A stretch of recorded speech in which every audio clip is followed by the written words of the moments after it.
কোন সন্তান যদি মা বাপের কবরের কাছে যাইয়া 3 বার সূরা ইখলাস পড়ে, 3 বার, এই 3 বার সূরা ইখলাসের সওয়াবের বরকতে কমপক্ষে 40 দিন মাতা পিতার কবর আযাব বন্ধ হইয়া থাকে। কতদিন? 40 দিন। মারে কোথায় দাফন করছেন? বাপরে কোথায় দাফন করছেন? অদুস্ত নিজের জন্ম দেওয়া সন্তানটা যে আপনার আগে মারা গেল, সন্তান এটারে কোথায় রাখি এসছেন? প্রতি সপ্তাহে প্রতিদিন না পারলে অন্তত শুক্রবারে কবরস্থানে যাবেন। যাইয়া সর্বপ্রথম কবর জিয়ারতের দোয়া পড়বেন না, প্রথমে কিছুক্ষণ কবরের দিকে তাকাই থাকবেন। তাকাই নিজের মনের তশকিল করবেন, ও মন, আজকে তোর আব্বা, তোর মা, তোর ভাই, তোর বন্ধু, তোর ছেলে, তোর বিবি আজকে এই 3.5 হাত মাটির নিচে শুয়া রয়েছে।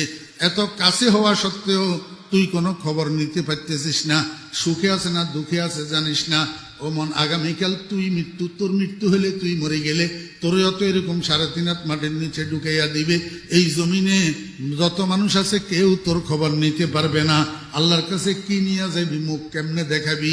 মুখ খোদা কো হ্যায় দেখানা একদিন, মুখ খোদা কো হ্যায় দেখানা একদিন, कब्र में होगा ठिकाना एक दिन, रूह रग रग से निकाली जाएगी, तू रूह रग रग से निकाली जाएगी, तुझ पे एक दिन खा